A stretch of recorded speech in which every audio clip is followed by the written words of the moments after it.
지금 사실 이제 반클리프 목걸이 관련해서 이제 모조품이 나와서 여기에서도 진위 여부가 나왔는데 지금 새로운 좀 정황들이 나오고 있잖아요. 이제 구매자로 추정되는 서희건설 압수수색을 했죠. 특검에서. 근데 지금 JTBC 보도가 나왔는데 2022년 3월 대선 직후에 서희건설 회장의 비서실장에게 이제 반클리프 목걸이 판매한 이제 관계자 인터뷰를 보도를 했어요. 비서실장의 어머니가 대선 다음 날 목걸이를 고르면서 50대인데 30대 같이 보이는 키가 크고 엄청 멋쟁이에게 선물할 거라고 말했다는 거예요. 며칠 뒤에 비서실장이 직접 결제를 했는데 구매 방식이 굉장히 특이합니다. 현금으로 신세계백화점, 여긴 롯데백화점인데 매장이 신세계백화점 상품권을 산 뒤에 이 상품권을 다시 롯데백화점 상품권으로 굳이 교환해서 사갔다는 거예요. 이전에도 여러 차례 구매한 VIP였는데 처음 이런 방식으로 결제했다. 이렇게 인터뷰가 나왔거든요. 어떻게 들으셨어요? 이거는 이제 누가 봐도 그 사람이 쓰려고 산 건 아니다라는 거는 그것뿐만이 아니고요. 그 인터뷰에 뭐라고 되어 있냐면 우리 예산을 초과하는데 그래서 위에다가 물어봐야겠는데 회사 라고 컨펌 해서 받아야 된다고 했죠. 회사에 컨펌을 받아야 된다고 해서 누군가에게 전화를 해서 통화를 하고 나서 좋다 된다 라고 허락을 받았다는 거예요. 그러니까 그 얘기는 이 사람 그러니까 비서실장 여성분이시죠. 총괄 비서실장이라는 분의 어머니가 쓰는 것도 아니고 비서실장이 쓰는 것도 아니고 이 비서실장 총괄 비서실장 위에는 회장밖에 없는 거잖아요. 그러니까 결국은 회장이 쓰려고 한 거다. 근데 회장이 여성 시계를 왜 샀을까? 여성 목걸이죠. 여성 목걸이를 왜 샀을까? 이런 의문이 당연히 드는 거 아니에요. 그러니까 그렇다면 그게 결국은 이 회장이 영부인 그때 당시에 김건희 여사한테 건네주기 위해서 이것을 산 게 아니냐. 그것도 3월 10일 그러니까 대통령 선거에서 이긴 그 다음 날. 그러고 나서 몇 달 뒤에 그 사람의 사위가 누가 한덕수 국무총리의 비서실장으로 임명이 되잖아요. 그러니까 이런 것들 여러 가지를 따져보면 그리고 그때 임명이 될 때 한덕수 총리가 뭐라고 그랬냐면 대통령께서 지명해 주시면 더 좋고 그다음에 아니면 장제원 실장이라도 지명해 주면 누구라도 나는 비서실장으로 쓰겠다 이렇게 얘기해서 말 같지도 않은 얘기잖아요. 자기가 쓸 사람을 자기가 골라야지 무슨 위에서 해 주시면 제가 누구든지 모시겠습니다. 이렇게 나오는 거여서 전형적으로 이게 속된 말로 하면 간신들 하는 그런 발언처럼 무슨 회장님께서 해 주시면 저는 무조건 다 하겠습니다. 이런 얘기잖아요. 그런 것이 너무 이상했는데 지금 저런 보도나 그동안의 증언이라든가 이것들을 보면 일관된 어떤 흐름이 있었고 아기가 딱딱 맞아 떨어지는 그런 느낌을 받고 있죠. 그러니까 이제 이 반클리프 목걸이가 왜 그렇게 회자가 되는지 모르겠어요. 모조품이다, 진품이다 처음에 시작해서 이제 구매자를 이제 처음엔 지인에게 빌렸다고 그렇죠. 지인에 빌렸다. 계속 바뀌었어요 말이. 오빠한테 줬다고 했다가 이제 나중에는 이제 엄마한테 선물했다라고 한 거잖아요. 15년 전에. 그것도 이제 공식 출시되기 한 10년 전에 디자인이 나오기 전에 그거를 구매했다는데 참 제주도 좋아요. 근데 일단 보면은 현재 이제 오락가락 횡설수설하는 어떤 그 김건희 씨 측의 설명이 서희건설의 어떤 구매 부분이 확인되면서 조금씩 풀려가고 있는 거죠. 아직 그게 반클리프 목걸이가 그 서희건설과 일치한다거나 아직 수사 기록가 나온 건 아니잖아요. 근데 여러 정황상 봤을 때는 서희건설과 김건희의 인연 뭐였냐면 우리가 쉽게 설명하면 대통령 취임식에 서희건설 측이 참석하죠. 그러면 그때부터 인연이 있었다고 볼 수 있지 않겠습니까? 그렇죠. 그 회장의 세 딸이 전부 다 참석해요. 그렇죠. 네. 그러면 이게 윤석열 초청이냐 김건희 초청이냐. 제가 파악한 바로는 김건희 씨 초청이에요. 그러면은 기본적으로 오랫동안 김건희 씨 측과 있었는데 김건희가 과연 서희건설과 얼마나 가깝겠어요. 거기에 누가 있었냐. 본인 김건희 씨의 엄마가 있었죠. 최은순 씨와 가장 친했던 낙천 선생이라고 있습니다. 네. 그분이 서희건설과 또 관련성이 있죠. 그리고 건진법사. 건진이 서희건설 건물을 썼고요. 그러니까 이게 하나의 그 전체적인 시나리오가 김건희와 서희건설은 뗄래야 뗄 수 없는 사항이다라는 것을 우리는 객관적으로 지금 확인할 수 있는 겁니다. 그럼 이 목걸이가 30대처럼 보이는 50대 여성이라면 목걸이를 여성한테 주지 그 남자가 안 차고 다닐 거 아닙니까? 그러면 과연 누구지? 그러면 최은수는 30대처럼 보이는 60이나 70대가 돼야 되는데 50대는 김건희밖에 없단 말이에요. 그러면은 그 클리프 목걸이를 사실상 김건희에게 줬을 가능성이 높겠어요, 낮겠어요? 높죠. 아니 이게 반클리프 직원들도 대선 다음 날 가서 그렇게 골라가니까 아 이거 선물용. 김건희 여사 씨한테 아니야? 가는 거 뭐, 아니야?라고 네. 우스갯소리를 했는데 둘이- 순방 때 딱 차고 네, 나오니까 네. 그러니까 맞네 딱 그러죠. 하고 그랬다는 거잖아요. 그러니까 반클리프 지금. 목걸이 이게요. 일반인들이 수천만 원짜리 목걸이를 그러게 쉽사리 툭툭 유통되는 게 아니잖아요. 뭐 지금 8천만 원까지 간다는데 그러면 직원들이요. 이 매입하는 그리고 파는 목걸이의 대상자는 쉽게 알 수 있습니다. 그리고 그 매장에서 근무하는 사람들은 대부분 노련하죠. 그래서 저는 직원들에 대한 어떤 증언들이 언론을 통해서 나왔으면 저는 사실 수사가 마무리되지는 않았으나 이 반클리프 목걸이는 서희건설을 통해서 김건희한테 갔을 가능성이 매우 높다. 그렇게 보고 있습니다. 근데 이 보도가 안 나왔으면 특검은 상당히 좀 애매할 수도 있었어요. 왜냐면 진품이 없잖아요. 진품이 없는데 모조품이 있는데 모조품은 본인이 이거 모조품이 내가 구입을 했어요라고 얘기하는 그게 바로 그거예요. 이런 식으로 얘기하면 진술의 일관성이 있는 것 같잖아요. 근데 이 서희건설에서 진품을 구입한 것이 대통령 그 선거에서 이긴 그 다음 날이다라는 것들이 확인됨으로써 이게 뭐 많은 것들이 지금 확 바뀌어가고 있는 거죠. 근데 이 얘기는 다시 만약에 지금 우리가 추정하고 있는 게 사실이라면 본인이 진품을 이렇게 받아서 그다음에 사용을 해놓고 그다음에 문제가 되니까 이거 가짜를 또 구입을 해서 압수수색을 그거를 하도록 그러니까 트랩을 짠 거 아니에요. 그러니까 그렇죠. 뭔가 시나리오를 계획을 짠거 한 거죠. 아니에요. 네. 네.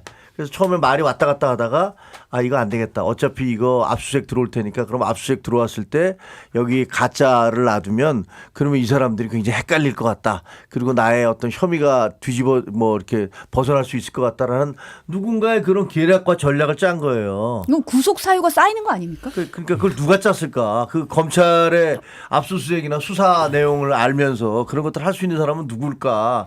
이런 생각이 들고 한편으로는 야 이게 만약에 사실이라면 대통령 부인이 앉아서 이 거짓말을 계속하면서 그러면서 이제는 가짜 목걸이까지 구입을 해서 그걸로 수사를 뒤집으려고 이렇게까지 조작을 했구나라는 그런 죄질의 엄정함 뭐 이런 것들이 더 죄가 쌓여가는 거 아닌가라는 생각도 들어요. 증거인멸의 죄질이 아주 나빠요. 그렇지 않아요? 그러니까 수사에 혼선을 주기 위해서 진품을 숨기기 위해서 모조품을 구입해서 압수수색 당하게끔 해서 완전히 증거 인멸이 아니라 증거를 훼손하려고 그랬잖아요. 이거는 정말 이 한 가지만 보더라도 굉장히 사법부에서는 김건희 씨에 대한 구속 여부를 결정할 수밖에 없는 그런 상황일 것 같고 저는 뭐 이제 뭐 이 얘기 외에도 좀 아까 출석하면서 기자가 물어봤잖아요. 시계는 왜 사달라고 했습니까? 참 그 일국의 대통령 배우자가 노복계 업자에게 시계가 필요하다고 시계를 사달라고 그래 노골적으로 그 뇌물을 요구한 거 아닙니까? 사실 그러면 되겠어요. 이게 너무 수준이 낮은 자범 수준의 어떤 행위들이라고 봤을 때는 이게 사실로 밝혀지면 제가 무슨 생각을 했냐면 사채 여왕의 어떤 누구였죠? 마르코스 이멜다 필리핀이었죠. 네. 거의 뭐 그 수준급으로 아마 드러나지 않을까 싶어요. 근데 지금 그쪽에서 주장하는 건 그건 아니잖아요. 그러니까 서모 씨 주장하기는 내가 좋은 시계 차고 파텍 필립을 차고 차고 갔더니 내가 해외 영부인 주장은 내가 해외 나가려면 저런 시계가 필요한데 하나 저걸 구입해야 될 텐데 이걸 얘기하니까 내가 VIP라서 싸게 살 수 있다니까 그럼 내가 돈 줄 테니까 사오세요라고 해서 돈을 받아서 자기가 사왔다는 거잖아요. 아니, 돈을 받았다는 소리는 아니죠. 그러니까 이게 지금 언론 보도가 살짝 엇갈리고 있는데 돈을 전달받아서 사왔다는 보도도 있고 지금 MBC의 얘기하기로는 일부는 구입 자금은 자신의 돈은 아니고 일부는 김건희 씨에게 받았다.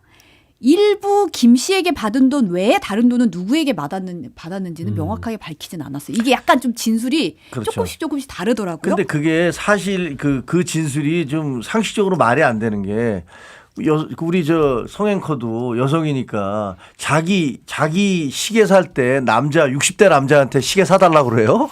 그럴 리가요. 그럴 리가 있겠습니까? 아니 얼마나 그런 거 더구나 이제 그런 고가의 시계를 살 때 뭐 모델이라든가 색상이라든가 여러 가지 따지잖아요. 근데 그런 거를 60대 남자한테 그거를 사서 해주세요. 그렇게 절대 안 하지. 뭐 본인이 예를 들어서 영부인이니까 가기가 뭐하다 그러면 적어도 자기 비서를 시키든가 아니면 그 좀 잘 아는 사람한테 자기 가족을 시키든가. 그래서 특히 여성한테 가서 네가 보고서 한번 이거 상의해서 해봐. 사진 찍어서 나한테 보내주고 뭐 이렇게 얘기할 거 아니에요. 근데 남성한테 그냥 가서 사오라고 했다 그러고 그걸 받아서 전달을 했더니 뭐 매우 좋아했다라고 얘기하는데 그것 자체가 좀 말이 잘 안 되는 거고 그리고 그분이 했다는 얘기 내가 해외에 나갈 때 이런 걸 차고 나가야 되는데 이런 도대체 해외에 나가는데 영부인이 왜 명품 시계를 차고 나가야 되는 겁니까? 왜 5천만 원짜리 시계를 차고 나가야 그걸 되는지. 왜 그래야 되는 건지 그거 자체가 나는 도저히 이해가 잘 안 되더라고요. 왜 에코백은 들고 다녀요? 그러면 위선이잖아요. 그러니까 제가 전에 크로아티아에 명품샵 갔던 거 뭐 호객행위 당했다고 하는 그런 것들이 다 거짓말이잖아요. 그냥 온통 그냥 입만 열면 거짓말을 했던 겁니다. 제가 봐서는. 근데 사실 저는 그래요. 뭐 60대 남자한테 사달라고 하는 게 이해가 안 된다 하지만 이런 시간이 필요하면 본인 남편한테 사달라면 되잖아요. 대통령인. 안 그러겠습니까? 그리고 필요하면 돈이 많으면 말씀한 대로 유경호 행정관이나 옆 행정관들한테 이런 스타일의 시계를 좀 내가 필요하니까 좀 구입 좀 해주세요. 하면 되는데 이 부탁한 서모 씨가 누구냐면 로봇계 사업이잖아요. 그 로봇계 사업자한테 이런 얘기를 했던 자체가 부적절하고 그러면 이게 대가성이 있느냐?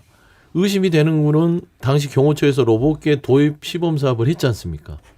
1,500만 원 정도 예산을 투입해서 처음에 몇 마리 해서 그때 한번 행사가 TV에도 나왔었어요. 네. 근데 이게 시범 사업이 마무리가 되고 이게 확정이 됐다면 이게 다음 예산에 한 8억 4천 정도로 책정돼서 가는 거예요. 근데 이게 경호처 예산만 8억 4천이지 예를 들면 로봇계가 경호에 사용된다. 이게 군납으로 들어갑니다. 군에서 활용이 되면 이거는 어마어마한 군수로 사용될 수 있거든요. 이런 거대한 어떤 그 권력형 비리 사업으로 갈 수 있는 이런 그런 사건인데 로봇계 사업하는 사람한테 왜 시계 얘기를 해요? 나 외국 나갈 때 이런 시계가 아니, 그러니까 필요해라는 건 이거를 사달라는 얘기지. 얘기로 들리거든요. 아, 사실. 그렇죠. 상식적으로 딱 들었을 때 내가 돈을 줄 테니 싸게 살 수 있으면 사다 주세요라는 의미라기보다는 아 그럼 하나 사드려야겠다라는 느낌이 드는 말이잖아요. 대부분 사업에 관련돼 있는 사람이 필요하다면 돈을 줘도 안 받고 사다 주는 것인데 서모 씨가 이제 인터뷰를 한 내용들이 본인의 죄를 최대한 방어하면서 하는 인터뷰라서 아마 언론들도 의견이 분분한 것 같아요. 그래서 이 사안 자체도 로봇계 사업 관련해서 김건희 씨가 고가의 그 명품 시계를 요구를 했다면 정말 대놓고 해먹으려고 했구나 그런 생각이 듭니다. 아니 근데 서 씨도 영부인 할인이 가능한지 바세린 콘스탄틴 측에 본사에까지 연락을 해서 영부인 할인까지 챙겨서 5천만 원대를 3,500만 원이 샀다는 거예요. 저는 그거는 불가능할 것 같아요. 어떤 명품샵도 그 대통령이나 영부인 할인 그런 거는 없는 걸로 알고 있는데 그 크로아티아에 그 명품샵 갔을 때도 호객 얘기를 했어요. 삐끼 쓰는 명품샵이 어디 있습니까? 전 세계. 그런 말도 안 되는 좀 얘기들을 하는데 한번 좀 내용들을 자세하게 좀 밝혀야 될 것 같습니다. 지금 명품들이 뭐 청산저피님도 나는 바셀리는 나라에서도 바셀린 이런 브랜드는 처음 알았다 이러시는데 지금 명품 브랜드들이 막 나오고 있는데 지금 도이치모터스 주가 조작 관련해서도 김건희 씨가 김범수 SBS 전 아나운서 주식 계좌로 3억 원 입금한 다음에 미래에셋 직원에게 전화로 거기 계좌로 3억을 넣었다. 차명으로 하는 것이니 알고 있어라. 도이치 3천만 원, 우리 기술 2천만 원어치 사라고 주문을 넣은 이 육성 녹취를 특검이 확보했다는 거예요. 이때가 2011년 8월이었는데 실제로 이 기간에 김 전 아나운서가 도이치모터스 주식 거래로 3,200여만 원의 이익을 챙긴 것으로 나타났습니다. 이거 육성으로 직접 차명 거래를 언급하는 녹취가 확보가 된 거잖아요.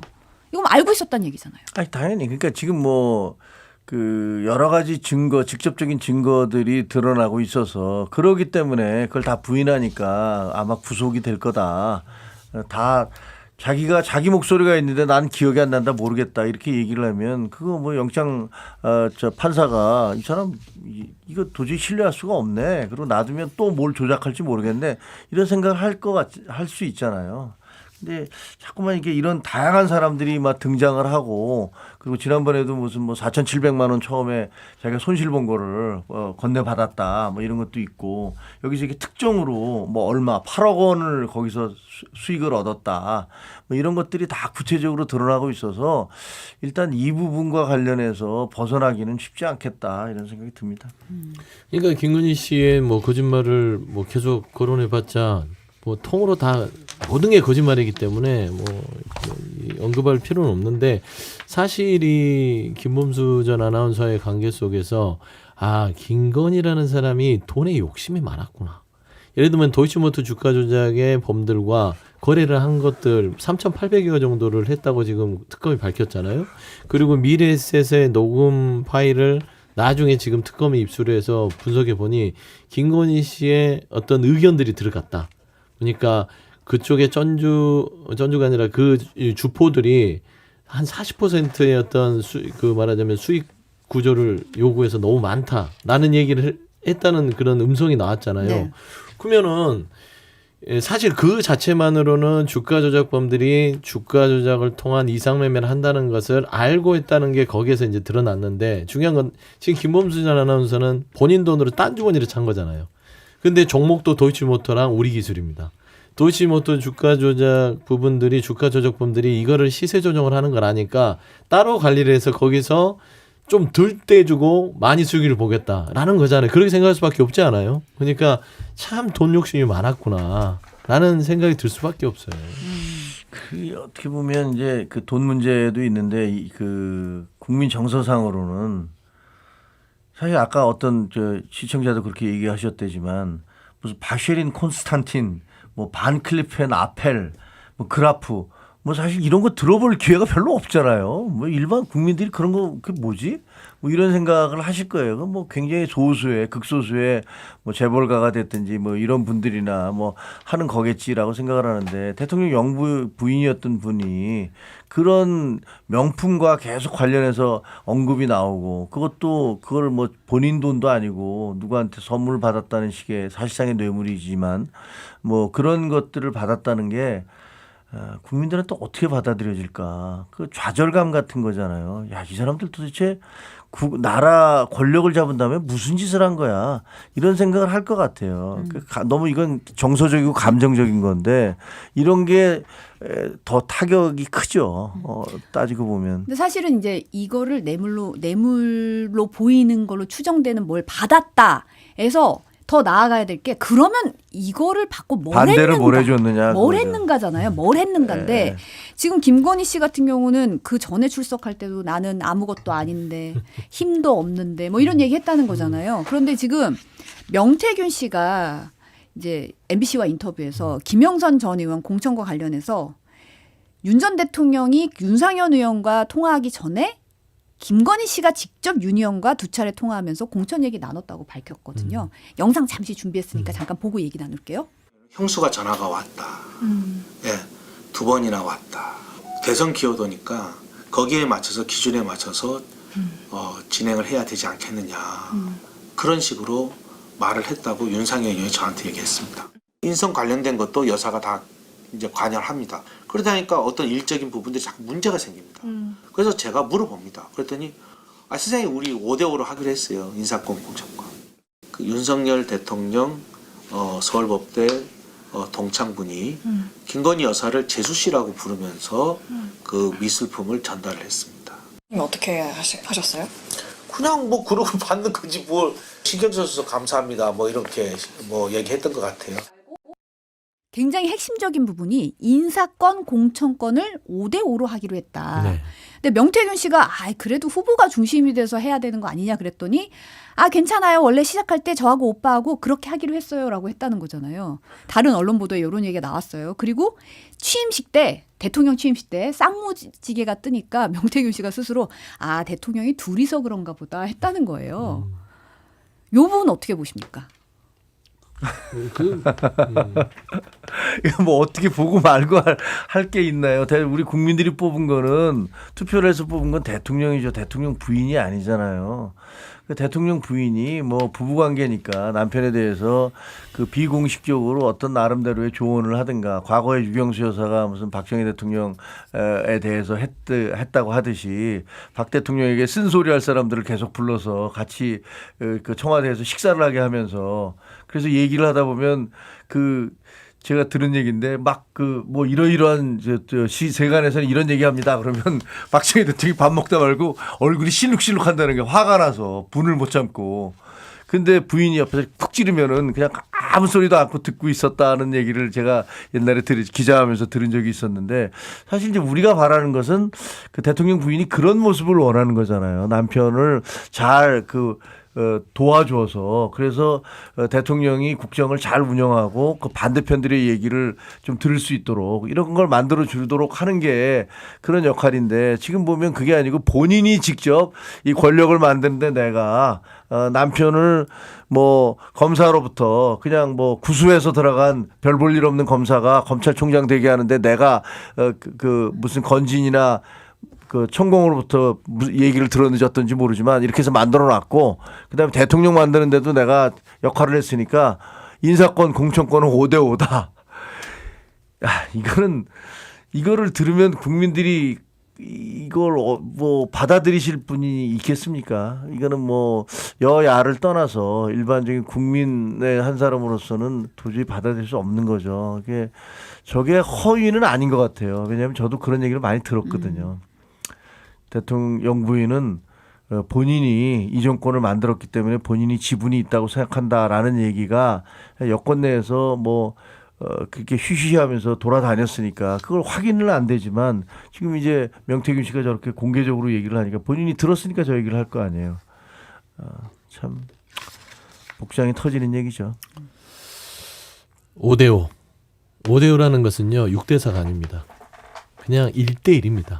1대1이다. 1대1이죠. 1대1은 뭐냐면 똑같다. 동등하다. 대통령과 부통령의 그런 관계도 아니고 대통령이에요. 예. 공천권을 5대5로 갔다는 건 나도 대통령, 너도 대통령. 근데 우리는 같은 지위에 있어. 근데 김건희가 왜 V제로라는 말들을 우리가 심심치 않게 3년 동안 했냐면 그 차이는 학업의 뜻이었습니다. 국정 운영의 학업을 윤석열이라는 인물은 좀 등한시했고 먹고 마시고 노는데 좀 썼다면 김건희는 부지런했어요. 새벽에도 카톡을 하고 텔레그램을 하고 지금 드러나는 걸 보면 16개의 혐의 중에 정말 부지런하게 사람을 만났다. 로봇계 사업자부터 뭐 서희건설의 어떤 관련된 것들 뭐 도이치모터 주가 조작 범들 뭐 이정우 블랙펄 해서 최혜병 특검 뭐 이런 부분까지 다 뻗쳐 있잖아요. 그러면은 동등한 입장에서 공천권, 당무 개입 이런 부분들도 저는 명태균 씨 말이 사실 가능성이 높다.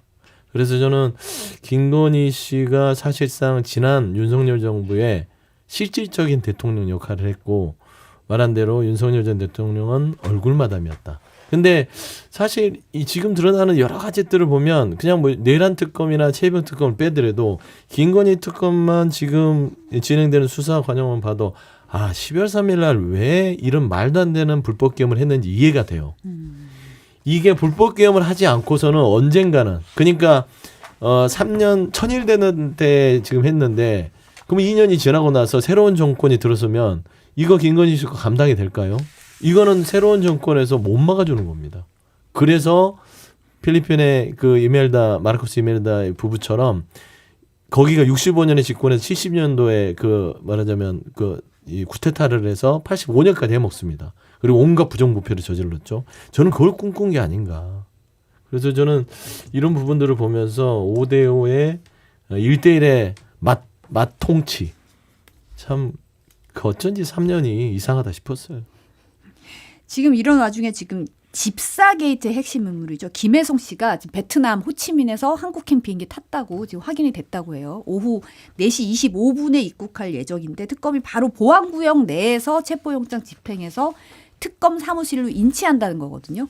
근데 김건희 씨 입장에서 보면 지금 이종호 블랙펄 인베스트먼트 대표가 구속이 됐고 지금 김혜성 씨가 들어오고 이렇게 되면 굉장히 핵심 인물들이 신병이 확보가 되는 거잖아요. 특검에. 자기 수족들이 이제 다 한 사람 구속이 됐고 이번에 이제 체포가 되는 거고 그분들이 다 보니까 그 금전적인 부분을 관리를 했던 사람들이니까 거기서 또 어떤 얘기가 터져 나올지 그것도 또 상당히 주목이 되죠. 실제 무슨 일이 있었는지 이 금전 이권 관계에서 어떤 일이 있었는지가 좀 구체적으로 파악이 되지 않을까 싶어요. 근데 그냥 그 김건희 씨의 모든 이런 그 비리 불법에는 본인 어머니가 안 빠지는 것 같아요. 김혜성 씨도 결국에는 대학원에서 만난 사람이긴 하나 최은순의 장부증명 위조를 적극적으로 가담해줘서 그 어떤 몫으로 아마 투자를 받지 않았냐 이 스토리가 딱 짜지거든요. 서희건설도 그 클리프 먹거리도 최은순 씨와 서희건설과의 그 락천 선생과의 오래된 관계 속에서 이렇게 인사 문제까지 그 사위의 인사 문제까지 쭉 펼쳐오는 것 같고 도이치모터 주가 조작도 최은순 씨 들어가 있잖아요. 그러니까 엄마하고 딸하고 사이좋게 돈 버는데 집착을 너무 많이 했다. 라는 측면에서는 김혜성은 뭐 저 인터뷰에서 제2의 치순실은 난 아니다. 그렇게까지 가고 싶지 않은 거예요. 국정농단으로. 그러면 아마 본인이 그 법률적으로 최대한 최소의 책임지는 범위 내에서 모든 걸 털어놓을 가능성이 높다. 근데 이 사람이 만든 게 이제 IMS 모빌리티라는 모빌리티, 렌트카잖아요. 근데 거기서 이게 카카오 모빌리티, HS 효성 이런 기업들이 무려 184억이나 여기다 투자를 하는데 어떻게 보면은 그러고 나서 그 사업은 거의 망했잖아요. 그러니까 기업들이 저렇게 멀쩡한 기업들이 투자를 그 계산하거나 따지지 않고 수익성을 생각 안 하고 투자를 할 리가 없지 않습니까? 근데 왜 투자를 했을까 보면 카카오 모빌리티나 HS 효성 그리고 그때 당시에 투자를 했다는 기업들이 모두가 다 뭔가 약간씩 문제가 있어서 그 검찰이라든가 혹은 뭐 정부와 공정이라든가 이런 쪽과 뭔가의 갈등을 빚고 있던 것이란 말이에요. 그 곳들이란 말이에요. 그러면 그런 곳들은 약정을 잡혔기 때문에 뭔가 날 좀 도와주세요. 제가 이렇게 도와드리고 있잖아요. 라는 반대급부로 이런 투자를 한 게 아니냐라는 의혹이 제기되죠. 근데 액수가 또 184억이나 되니까 이것도 작은 돈이 아니고 물론 제일 큰 거는 양평고속도로입니다만 양평고속도로는 아직까지 뭐 얘기가 되고 있지 않으니까 이런 것들이 얼마나 수사에서 드러날 수 있을지 오늘 뭐 바로 체포된다니까 좀 지켜봐야 될 것 같습니다. 이번에 사면 얘기로 좀 넘어가 보겠습니다. 이재명 대통령이 어제 첫 특별 사면을 단행했습니다. 조국 전 조국혁신당 대표 부부, 또 백원우 전 청와대 민정비서관, 최강욱, 윤미향 전 국회의원, 조희연 전 서울시 교육감도 사면이 됐는데 국민의힘에서는 이제 송원석 원내대표가 텔레그램으로 웃음 철회한 요청을 했다 철회한 홍문종, 정창민, 심학봉 전 의원도 사면 대상에 포함이 됐어요. 민주당은 정치검찰 피해자 명예회복 당연하다고 환영을 했는데 국민의힘에서는 최악의 정치 사면이다. 맹비난을 했습니다. 두 분은 어떻게 보셨는지 궁금한데요. 최악까지는 아니고요. 사실상 시기상으로는 좀 아쉬움이 있으나 어차피 해야 될 사면을 앞당겨서 이재명 대통령이 정치적 부담을 고려하고도 했다라고 뭐 말씀드릴 수밖에 없어요. 뭐 그냥 허투루 우리 진영이니까 풀어줘야지 그런 생각으로 했었다면 더 많은 사람들을 그 사면 대상에 포함시켰을 것인데 이번 사면 대상이 83만 명입니다. 그중에 정치인이 27명 정도 주요 정치인이 그렇죠. 그러면 사실 83만 명의 이 민생 경제사범들 그다음에 이 노동자들 억울하게 한 분들 생계형 또 이런 범죄로 엮여서 뭐 고충을 겪고 있는 분들 다 풀어줘서 정상적인 생활을 할 수 있게끔 민생사면 한 건데 이 27명이 아주 미약한데도 불구하고 이번 사면에 모든 걸 덮어버렸죠. 그게 이제 제가 말하는 정치적 부담입니다. 그럼에도 불구하고 대통령이 왜 했겠느냐. 뭐 국민통합이라는 표현 믿을 수밖에 없죠.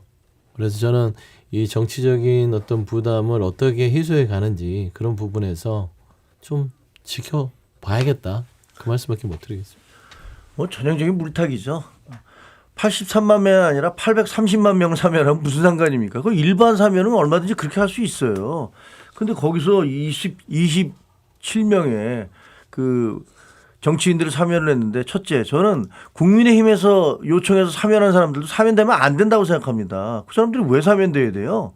그 다 개인 비리 아닙니까? 심지어는 한 사람은 뭐 성폭행 그런 혐의도 있어서 그 국회의원 그만둔 분인데 그런 사람들을 3명을 사면해 주는 대가로 뒤에다가 그 다른 정치인들, 비리 정치인들을 줄줄이 집어넣어 놨는데 아니 성남시장 하면서 조폭과 연관돼 있다고 해서 실형을 받은 은수미 씨가 그 정치검찰하고 무슨 상관입니까? 아니, 법무차관 이용구 씨인가요? 이분은 운전기사 폭행한 사람 아닙니까? 택시 운전기사? 이분이 정치검찰하고 무슨 상관입니까? 그 조희연 씨가 정교조 교사들을 불법 채용을 했던 게 이게 정치검찰하고 무슨 문제가 있습니까? 이런 사람들 다 집어넣어 줬잖아요. 그리고 무슨 조국 혁신단 대표라든가 그다음에 저 윤미향 씨. 이분들 개인적인 범죄지 이분들이 무슨 정치 범죄입니까? 그 조국 혁신당 대표에 대해서 마치 뭐 일가족이 도륙을 당했다 이렇게 얘기를 하세요. 5년 동안이나 그 질질질 끌다가 나중에 2년형 받으신 거 아니에요. 그중에 3분의 1도 안 채우고 나오시는 거예요. 근데 이거 검찰이 수사는 했지만 대법원에서까지 다 유죄가 돼서 부인은 4년형을 받은 거 아닙니까? 근데 이런 사람들 다 풀어주면서 무슨 대한민국의 법과 정의가 있다고 얘기할 수 있습니까? 적어도 시간이 좀 지나고 어느 정도 뭐 이런 다음에 국민들이 여론을 보면서 하는 것도 아니고 뭐 본인이 대통령 되자마자 나 도와준 데에 대한 내가 사례를 해야지라는 것처럼 이분들 다 풀어준다면 이건 제가 보기에는 이재명 대통령이 얘기하는 통합의 실체가 도대체 뭐냐. 거기에 대해서 국민들 의구심을 가질 수밖에 없다라고 봅니다.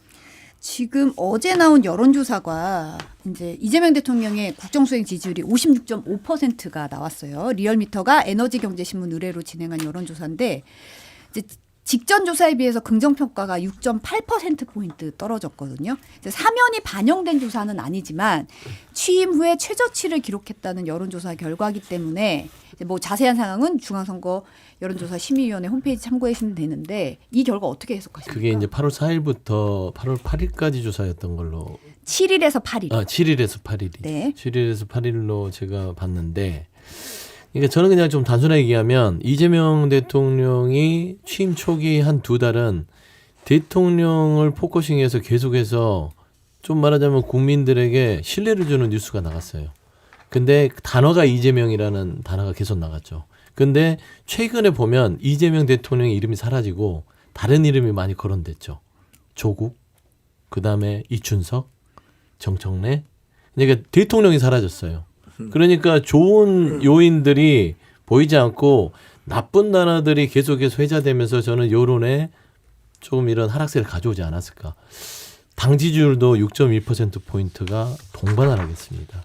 그건 무엇이냐면 사실 그 공정에 대한 이미지나 통합에 대한 기대를 이재명 대통령을 통해서 바랬던 어떤 그런 그 시선이 잠깐 이재명 대통령이 사라지고 다른 사람들이 채우면서 좀 아마 그 부정적인 어떤 그 여론으로 돌아선 게 아닌가. 그래서 지금 이제 한미 정상회담 25일 날에 있고 뭐 사면이 어떻게 반영될지는 모르겠으나 지금 오늘 또 산업재해 관련돼서 또 대통령이 직접 나서서 또 수습한 뭐 방안들을 발표한다고 하니까 저는 사실상 이재명 대통령이 다시 단어에 앞선에 나온다면 지지율 하락세를 극복할 수 있지 않을까 좀 그렇게 평가해 보고 싶습니다.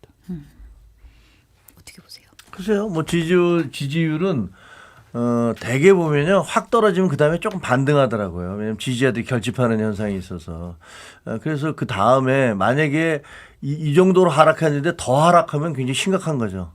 그거는 이거 그 이춘석이나 뭐 이런 이 사태 말고 이번에 이제 사면이 정말 큰 영향을 미치는구나 이런 것들을 볼 수 있을 것 같은데 그게 그냥 더 하락을 할지 아니면 약간 보합세가 될지 아니면 반동으로 약간 상승할지 그건 잘 모르겠습니다. 그렇지만 그런 것과 상관없이 집권당 내부에 있어서 심각한 그 금이 가고 있다. 신뢰의 금이 가고 있다. 이 대통령이 얘기했던 통합의 실체에 대해서 사람들이 굉장히 의구심을 갖게 될 것이고 앞으로 윤미향 씨나 조국 씨가 이제 계속 나와서 활동할 거 아닙니까? 그러면 그거는 지지자들한테는 굉장히 뭐 환호하고 박수칠 일이겠지만 그냥 보통 분들 그리고 특히 당장 그 위안부 할머니들 뭐라 그러세요? 반대하시면서 펄펄 뛰고 계시잖아요. 근데 그런 걸 보면 국민들이 어떻게 생각할까? 그래서 저는 굉장한 악재가 될 것이다. 이렇게 보여집니다. 잠시 수정하면 대통령 국정수행 지지도 조사 기간이 지난 4일에서 8일이고 정당 지지도가 7일에서 8일이었다는 점 고지를 하겠습니다.